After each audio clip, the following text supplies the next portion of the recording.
يا شباب، عايز أقولها بمنتهى الصراحة، في شباب كتير في العشرينات بيعملوا نفس الغلطة، بيأجلوا موضوع الاستثمار وكأن معاهم عمرهم كله.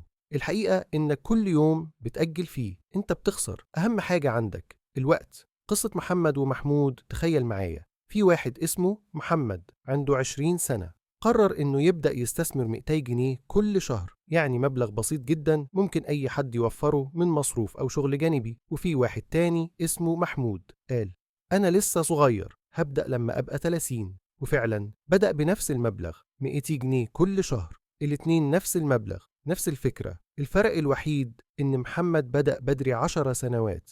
النتيجة بعد سن التقاعد 65 سنة محمد يلاقي نفسه مع ثروة كبيرة جدا تكفي يعيش مرتاح. محمود معاه أقل من نص اللي مع جيم، رغم إنه دفع نفس المبلغ. الفرق مش في المبلغ، الفرق في إن محمد استغل قوة الوقت والتراكم. الصدمة علشان محمود يلحق محمد بعد ما ضيع 10 سنين. مش هينفع يستمر في 200 جنيه، محتاج يرفع استثماره لغاية 500 أو 600 جنيه في الشهر على الأقل. ولو استنى لحد الأربعينات ممكن يحتاج يحوش آلاف الجنيهات شهريا، ودي تبقى صعبة جدا مع مسؤوليات البيت والأسرة. الدرس الكبير اللي بيبدأ بدري حتى بمبلغ صغير زي 200 جنيه عنده فرصة يبني ثروة حقيقية. اللي بيأجل بيخسر أهم سلاح، الزمن.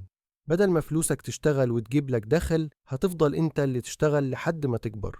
لكن يا عم السوق ممكن ينهار، طبيعي جدا، السوق بيطلع وبينزل، ممكن يحصل انهيار يوم أو سنة. لكن التاريخ بيقول حاجة مهمة، على المدى الطويل السوق دايما بيرجع ويكمل لفوق، ولو حصل انهيار تبقى فرصة تشتري بسعر أرخص. عشان كده وارن بافيت قال البورصة بتنقل الفلوس من الناس المستعجلة للي عندهم صبر. فين تستثمر؟ أنا مش بقولك تعمل إيه بالظبط، لكن اللي بيشتغل مع ناس كتير، صناديق استثمار أو مؤشرات ETFs بتتبع السوق كله، ممكن شوية أسهم فردية، ولو عايز مغامرة نسبة صغيرة جدا في الكريبتو.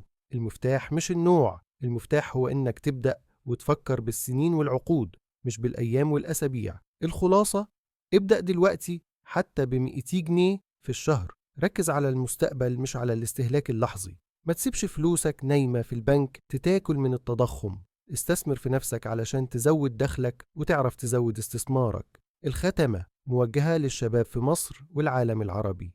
يا جماعة، 200 جنيه اللي ممكن النهاردة تروح في خروجة أو أكل ممكن تبقى بداية ثروة كبيرة لو استثمرتها بدري. الموضوع مش محتاج تكون غني علشان تبدأ، بالعكس، الغنى بيجي لما تبدأ بدري حتى لو بالمبلغ الصغير ده. فنصيحتي، ابدأ النهاردة علشان تشكر نفسك بكرة.